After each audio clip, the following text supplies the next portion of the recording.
Wise ka ba? O foolish? Here's another way of asking yung tanong na to. Short-term thinker ka ba? Or long-term thinker? Siguro sinasabi mo, ano ba yan, Brother Bo? Ay nako, pakinggan mo to. Napakahalagang mensahe. Watch this and be very, very blessed.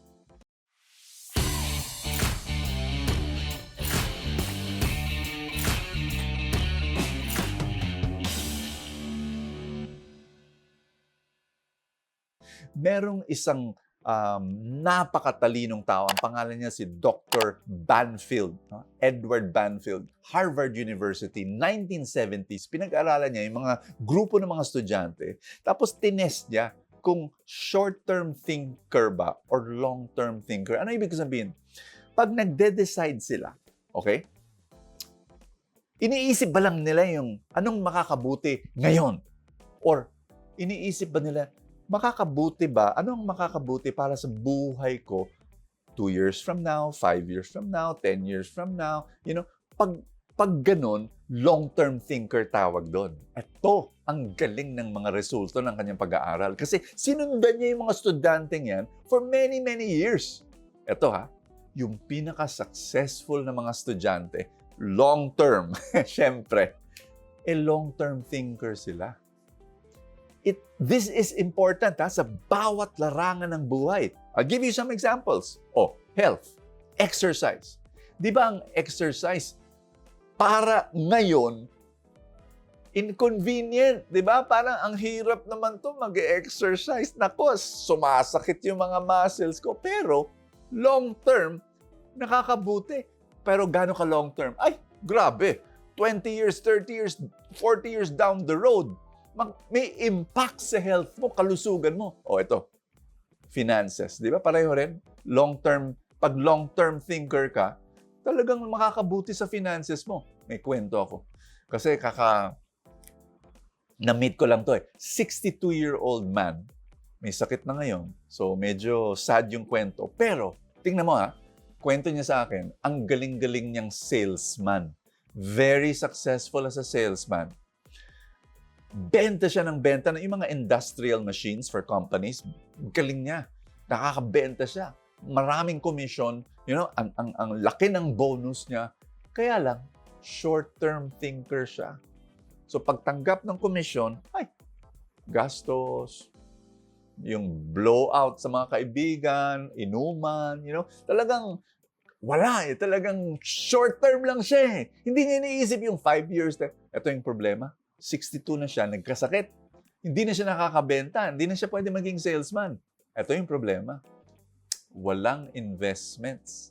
Kaya ngayon, yung mga mahal na gamot, yung mga mahal na hospitalization, naku, hindi niya mabayaran-bayaran. Sayang, no? Kasi short-term thinker. By the way, hindi to financial talk. Gusto niya ng financial talk? Financial teacher ako. Attend tayo ng mga seminar ko, okay?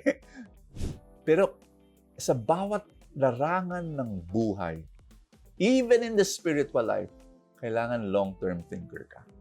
Which is our gospel for the day. 10 bridesmaids. 5 were wise, 5 were foolish. But sila wise, may dalang baon. May dalang extra oil. Di ba? So, yung 5, nung nawala na yung lamp nila, yung oil sa lamp nila, ayun, wala nang ilaw. Sila may extra. Kasi long-term thinker sila. Ganun rin sa spiritual life mo, kaibigan.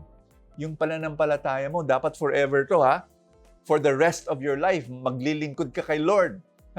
Hindi to 100-meter dash. Marathon to. Gusto mo pang habang buhay na kay Lord ka. Naglilingkod at mahal mo si Lord forever. Will your faith endure? Yun ang pagdasal natin ngayon. Let's pray that you become a long-term thinker. Are you ready? In the name of the Father, and of the Son, and of the Holy Spirit. Amen. Dasal tayo. Panginoon, we want that for the rest of our lives, Lord, habang buhay, mamahalin ka namin, susunod kami. Lord, kapahingin ng grasya. Hindi namin kaya to on our own. Give us that grace to run this marathon in our faith. Tsaka Lord, gusto namin maging long-term thinkers and decision makers sa bawat larangan ng aming buhay. Lord, tulungan mo kami maging wise. Na hindi panandalian lang, hindi lang iniisip namin yung ngayon.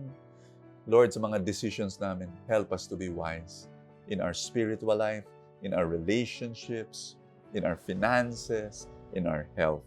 In Jesus' name, we receive your blessings. Amen and amen. In the name of the Father, and of the Son, and of the Holy Spirit. Amen. Yay! Napakasaya ng mensahe na to, and I pray that it will bless you. Yung mga full tank videos, panoorin nyo para ma-shape yung mga minds nyo to become long-term thinkers and good decision makers for your life and for your family and for your friends and for all your loved ones. Kaibigan, gusto mo ba makatanggap ng full tank Saturday and full tank Sunday? Ito ay thank you gift ko sa mga full tank supporters. Kung gusto mong makatanggap ng full tank Saturday and full tank Sunday, click the link that says support now dito sa ilalim ng video sa Facebook. O kaya naman, kung pinapanood mo to through YouTube, may button dyan na nakalagay join. Click that and you'll become a full tank supporter. Maraming salamat. God bless you and I will see you tomorrow.